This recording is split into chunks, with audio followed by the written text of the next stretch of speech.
하나님의 시간을 기억하고 또 마음과 뜻과 정성을 다하여 예배 자리에 참석하신 사랑하는 그린빌 가족 한 분 한 분의 삶과 가정 속에 또 그리고 수고하고 애쓰시는 모든 그 일터 위에 하나님의 크신 은혜와 사랑이 가득하시기를 간절히 축원합니다.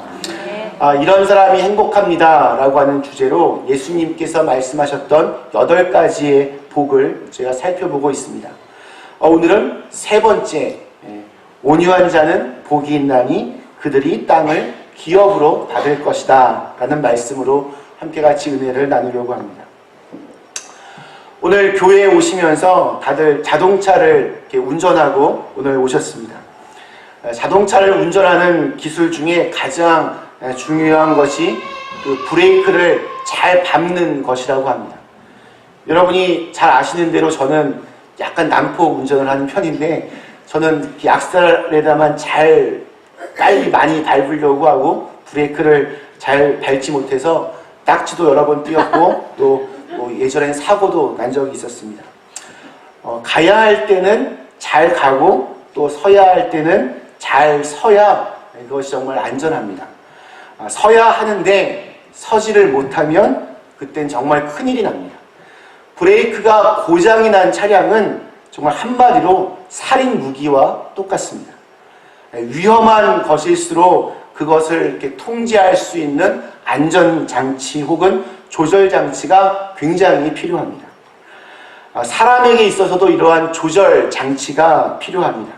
자기의 생각이나 자기의 감정, 행동들을 잘 조절할 수 있는 능력을 가진 사람을 가리켜 우리는 성숙한 사람 이렇게 부르게 됩니다. 반면에 자기의 감정이나 행동이 조절이 안 되는 사람들이 있습니다. 일단 마음에서 뭔가 화가 나고 분노가 치밀어 오르면 그것을 절제하지 못하고 옆에 있는 물건들을 집어 던지기도 하고 옷을 막 벗어 제끼기도 하고 또 옆에 있는 사람에게 입에 담지 못할 욕설을 퍼붓기도 합니다. 그런데 그렇게 자기의 그 마음을 잘 다스리지 못하면 결국에 큰 낭패를 당하게 된다는 것을 우리 모두는 잘 알고 있습니다. 오늘 예수님께서는 우리가 행복해지기 위해서 가장 필요한 성품 중에 하나가 온유함이라고 말씀을 하십니다. 자기 마음대로, 자기 기분 내키는 대로 행동하는 사람이 아니라 자기의 삶이 성령님에 의해서 잘 통제가 되는 그런 온유한 자가 복이 있다 말씀하십니다. 그리고 그러한 사람들이 땅을 선물로 받게 될 것이다 라고 말씀을 하셨습니다. 자, 그렇다면 여러분, 온유하다, 온유한 사람은 어떠한 사람을 가리키는 말일까요? 우리는 사람들에게 이렇게 온유하다라는 말을 사용할 때 보면 이렇게 맹목적으로 그냥 순종 잘하는 착한 사람 혹은 좀 약간 유약한 어떤 그런 사람을 떠올리게 됩니다. 자기 고집 별로 없고 쉽게 누군가의 말에 끄덕끄덕 하는 사람을 생각하게 됩니다. 술에 술 탄 듯, 물에 물 탄 듯, 이것도 오케이, 저것도 오케이. 약간 이게 우유부단한 어떤 성품의 사람을 온유한 사람이다 라고 착각을 하기도 합니다. 성경적인 이 온유함이라고 하는 것은 아주 원기왕성하게 힘을 지닌 야생마의 이미지를 가지고 있습니다. 그런데 그 야생마가 주인이 고삐를 당기는 것에 따라서 그 명령에 복종하도록 훈련받은 그런 아주 좋은 그 말의 온유함의 모습을 투영하고 있습니다. 온유함을 가리키는 이 헬라어의 단어가 프라우테스라고 하는데 이것은 짐승을 길들일 때 사용하던 단어라고 합니다. 힘이 세고 제멋대로인 그 짐승을 아주 부드럽고 유순하게 만들어서 사람들이 그 짐승을 아주 이렇게 유용하게 사용하게 한다는 그러한 의미입니다. 옛날에는 대부분 농사일을 소들이 했습니다. 소가 하는 일이 정말 많았습니다. 쟁기로 밭을 갈기도 하고 썰애질을 하기도 하고 달구지를 끄는 것은 다 소들이 했습니다. 그래서 소는 언제나 그 집의 재산 목록 1호였습니다. 그런데 그 소가 농사일을 하려면 이게 잘 길들여져야만 됩니다. 유순하게 되어서 주인의 말에 잘 순종해야 됩니다. 근데 여러분, 이 소를 어떻게 길들이는지 아십니까? 송아지가 자라서 이제 어른 소가 되면 그 소를 이제 잘 길들여서 농사일에 사용해야 하는데 이게 여간 힘든 일이 아닙니다. 정말 쉬운 일이 아닙니다. 제가 담임 목회를 처음 시작했던 곳은 강원도 홍천 계알이라고 하는 아주 깡촌이었습니다. 저희 교회 집사님 중에 한 분이 가정에서 소들을 많이 키우셨습니다. 실제로 불과 15년, 20년 전인데도 소를 이용해서 그렇게 농사도 지으셨습니다. 저는 그곳에서 그분이 그 소를 길들이는 것을 이렇게 본 적이 있습니다. 송아지가 자라서 이제 일을 할 정도가 되면 일단 4개의 기둥을 세우고 소의 다리를 그 기둥들에 고정을 시킵니다. 꼼짝 못하게 고정을 시킵니다. 그리고 긴 작대기 하나를 소의 그 턱 밑에 걸쳐놓고는 소가 절대로 움직이지 못하게 만듭니다. 그리고는 소의 코를 잡고는 아주 예민하고 그 부드러운 부분에 구멍을 뚫습니다. 시뻘겋게 불이 달궈진 쇠꼬챙이로 코를 뚫어버립니다. 그러면 얼마나 아픈지 소가 막 신음소리를 내고 눈물까지 뚝뚝 흘립니다. 근데 거기서 끝나지 않고 어찌 보면 잔인하게도 그 구멍에 참나무로 만든 그 꼬투리를 이렇게 끼우고 거기에 이제 곶비를 거기에 매달게 됩니다. 그러면 그 곶비가 움직일 때마다 너무 아프니까 소가 깜짝깜짝 놀랍니다. 그때 소를 길들입니다. 곶비를 흔들면서 이리여 이리여 하면 이게 앞으로 가자는 말입니다. 그러면 소는 이 곶비가 흔들리니까 너무 아파서 그냥 빨리빨리 이렇게 앞으로 나갑니다. 그 순간 이리여 이리여 하는 이 단어가 소의 이 머릿속에 각인이 됩니다. 이번에는 곶비를 당기면서 워워 이렇게 얘기합니다.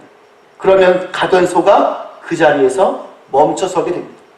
나중에는 굳이 곶비를 당기지 않아도 소리만 워워 해도 딱 그 자리에 서게 됩니다. 너무 아파서 반항조차 할 수가 없습니다. 이것이 소를 길들이는 방법입니다. 그러나 이렇게 한 번 길들여진 소는 아주 이렇게 유순해진 소는 주인에 의해서 철저하게 통제가 됩니다.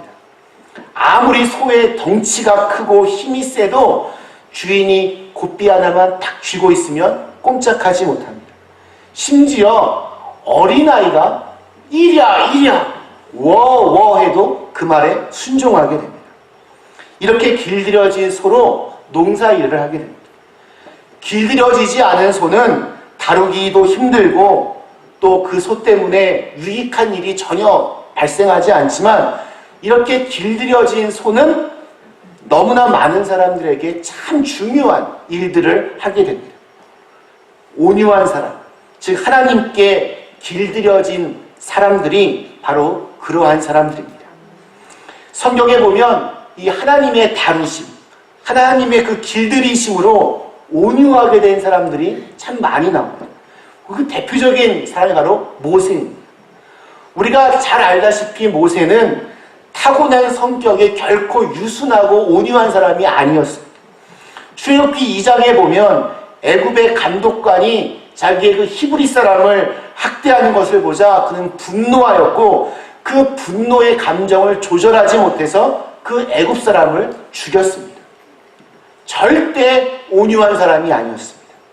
근데 민수기 12장 3절에 시간이 흘러서 모세에 대해서 말하기를 이렇게 표현합니다. 이 사람 모세는 온유함이 지면의 모든 사람보다 더하더라. 모세는 이 땅의 모든 사람들보다 더 온유한 사람이다 라고 그렇게 성경은 증언합니다. 여러분 참 놀랍지 않습니까? 어떻게 해서 그 다혈질의 모세가 이 땅에서 가장 온유한 사람이 되었습니까?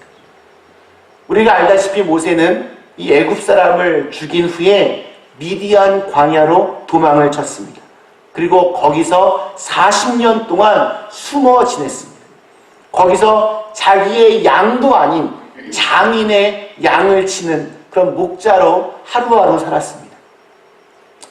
하나님은 광야에서 보낸 이 40년 동안 모세를 낮추셨습니다.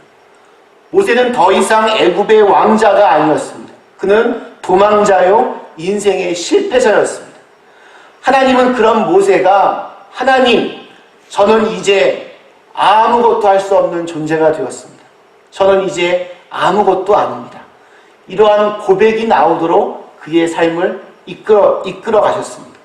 그리고 그의 나이 80이 되었을 때 하나님은 가시떨기 불꽃 가운데에서 모세를 불렀습니다. 하나님은 모세야 모세야 그의 이름을 부르시고 난 다음 네가 선 곳은 거룩한 땅이니 네 발에서 신을 벗으라 말씀하셨습니다. 신을 벗으라 라고 하는 것은 자기 권리를 다 포기하고 종이 되라는 그러한 말씀입니다. 모세가 어떻게 했습니까?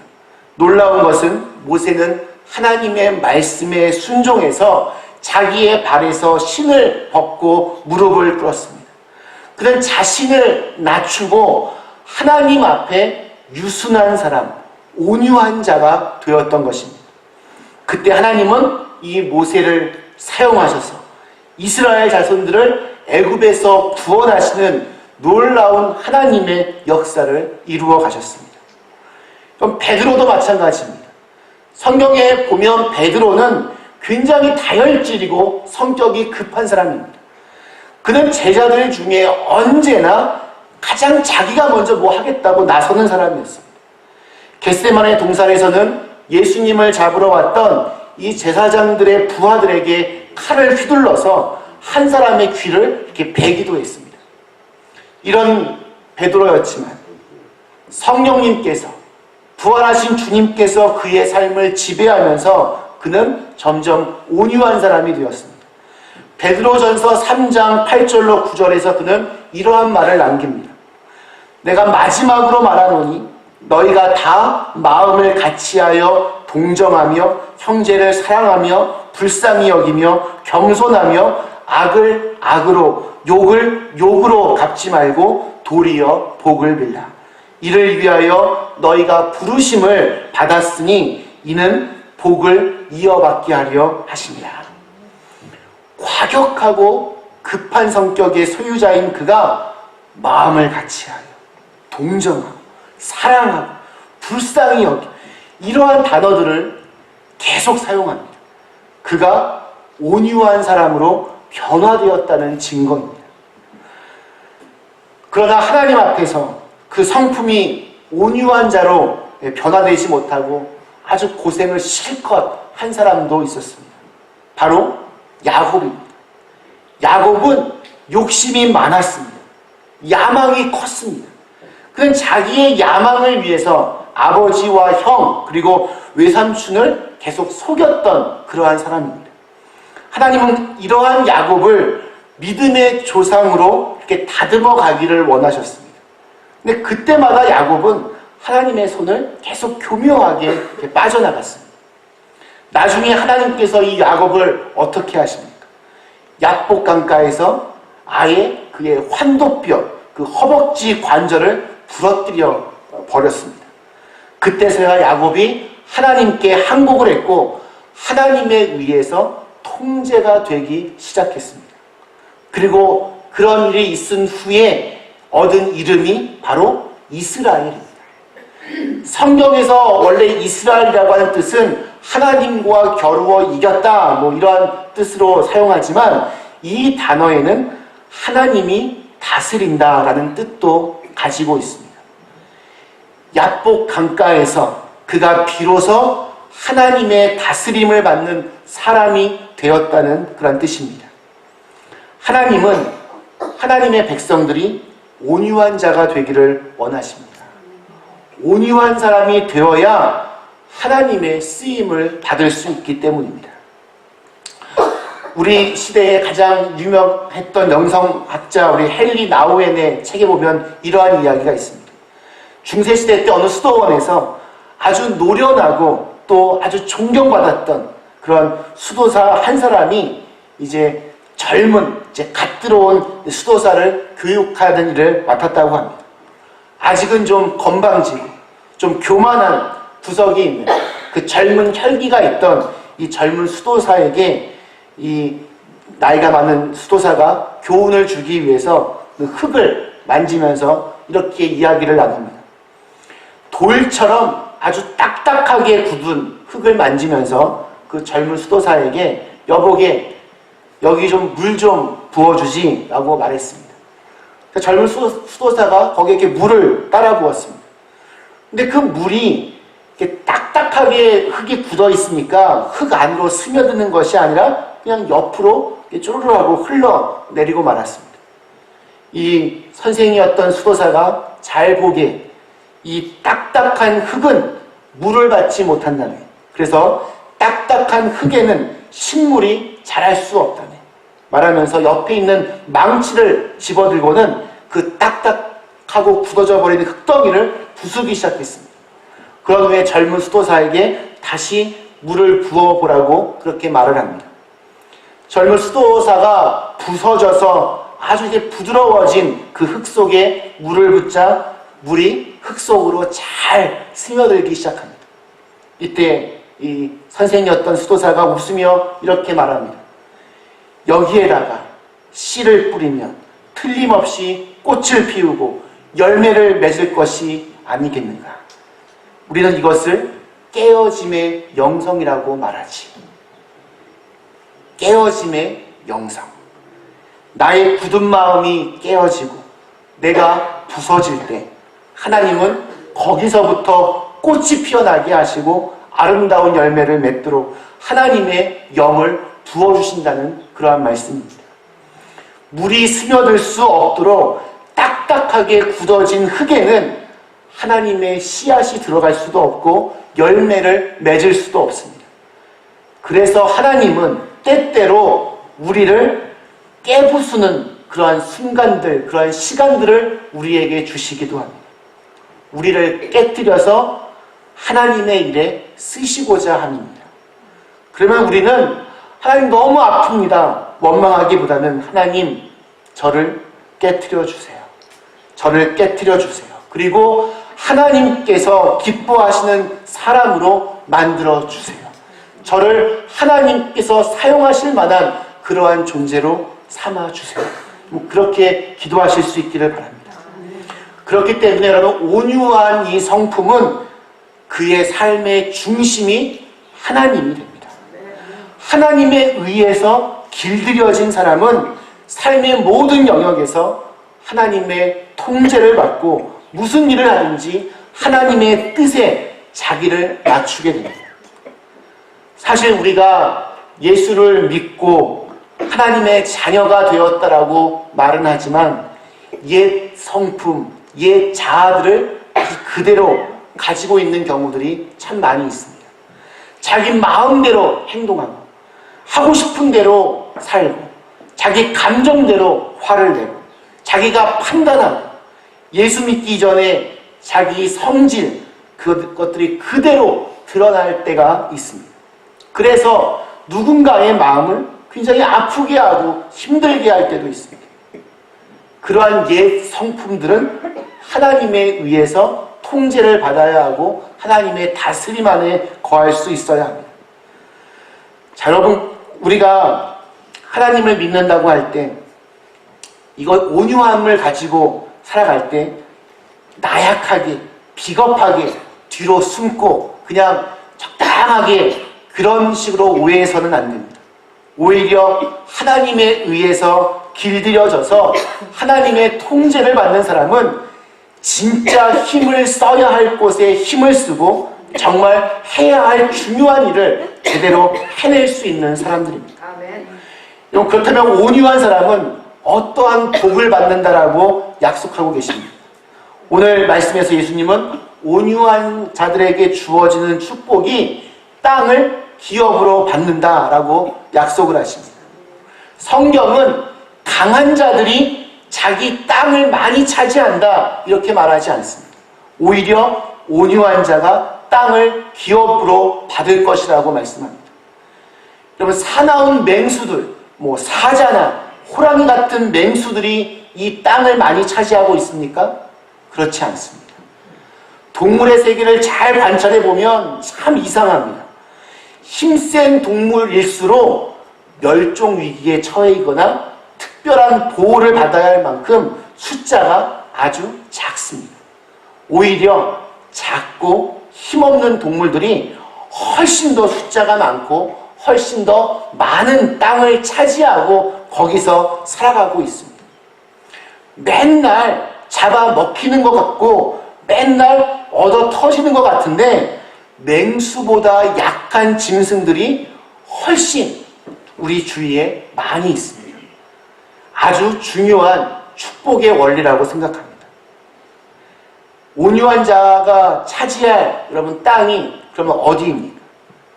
성경적으로 보면 땅을 기업으로 받을 것이다 라고 하는 이 말씀은 1차적으로 천국을 기업으로 받을 것이다 라는 말로 우리가 이해할 수 있습니다. 불의한 자는 결코 하나님의 나라를 유업으로 받을 수 없지만 온유하고 겸손한 사람은 영원한 천국을 차지할 수 있습니다. 하나님은 온유한 자에게 천국이라고 하는 땅을 기업으로 주실 것입니다. 그러나 오늘 말씀이 말하고 있는 이 땅이 우리가 죽어서 저 하늘에 있는 거기에 있는 땅만을 의미하지는 않는 것 같습니다. 온유한 자가 선물로 받을 그 땅은 지금 여기 이 땅에서 이루어질 하나님 나라도 마찬가지입니다. 온유한 자는 이 땅에서도 하나님의 나라를 선물로 받을 수 있다는 것입니다. 우리가 온유한 사람으로 이 땅을 살아갈 때 우리는 가정이라고 하는 땅을 차지할 수 있습니다. 우리의 가정 안에 하나님의 나라가 스며들어오고 우리의 가정이 작은 천국을 이루어갈 수 있습니다. 또 온유한 사람이 직장 생활을 하고 또 사업을 하면 하나님은 그 사람을 축복하셔서 그가 손대어 하는 모든 일에 하나님의 복이 흘러들어오게 하실 줄로 믿습니다.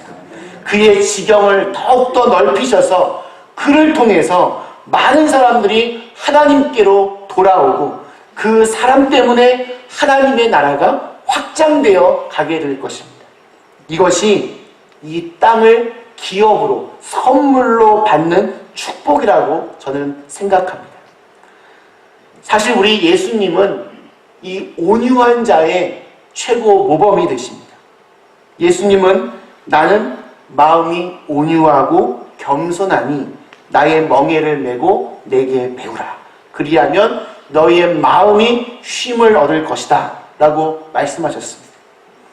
실제로 예수님은 십자가에 달려 죽으실 때 로마 군인들에게 반항조차 하지 않으셨습니다. 도살장으로 끌려가는 어린 양처럼 예수님은 묵묵히 자신의 십자가를 지셨습니다. 너무나 약하게 보였습니다. 너무 힘이 없어 보이고 예수님의 인생은 그렇게 실패한 것처럼 보일 수도 있었습니다. 그런데 과연 예수님께서 실패하셨습니까? 그렇지 않습니다. 하늘 아버지의 뜻에 순종하신 그 온유하신 예수님 때문에 온 인류가 구원을 얻게 되었습니다. 그리고 지난 2000년 동안 그리고 지금도 여전히 우리 주님은 전 세계의 사람들의 마음을 사로잡았고 저와 여러분들의 삶을 변화시켜 내셨습니다. 이것이 온유함의 능력입니다. 말씀 마치겠습니다. 사랑하는 그린벨 가족 여러분, 인생이란 마음이 딱딱해져 가는 과정이다. 이러한 글을 본 적이 있습니다. 우리가 살아가는 인생 속에서 겪게 되는 수많은 아픔과 상처들이 치유가 되지 않고 내 마음에 그대로 쌓이고 그것이 굳어지게 되면 삶이 점점 딱딱해지게 됩니다. 딱딱해지게 되면 죽게 되는 것입니다. 미움, 원망, 불안, 스트레스들이 쌓여서 마음의 암덩이들을 이루게 되고 그렇게 되면 점점 몸도 마음도 딱딱해집니다. 살아있는 생명체는 부드럽지만 죽어있는 시체는 딱딱합니다. 온유함이란 이 딱딱해진 그 마음의 응어리들을 푸는 것입니다. 오늘 우리가 온유한 자가 될 수 있도록 하나님께서 우리 자신을 다스리시도록 하나님에 의해서 우리가 길들여질 수 있도록 여러분 기도하실 수 있기를 축원합니다. 지금까지 우리는 하나님의 다스림을 받는 삶이 아니라 그냥 내 하고 싶은 대로 내 생각과 내 고집대로 살아왔습니다. 그렇기 때문에 우리의 옛 자아는 십자가에서 죽고 예수님의 생명으로 다시 거듭나야 합니다. 내 성격과 감정과 행동이 하나님의 통제를 받고 하나님에 의해서 길들여져야 됩니다. 그리고 온유하신 주님을 배우고 닮아가도록 더욱 힘써야 합니다. 그렇게 온유한 사람이 되어서 주님께서 약속하신 땅을 선물로 받는 그런 축복을 누리는 저와 여러분들이 다 되실 수 있기를 주님의 이름으로 간절히 축원합니다. 함께 잠깐 같이 기도하시겠습니다.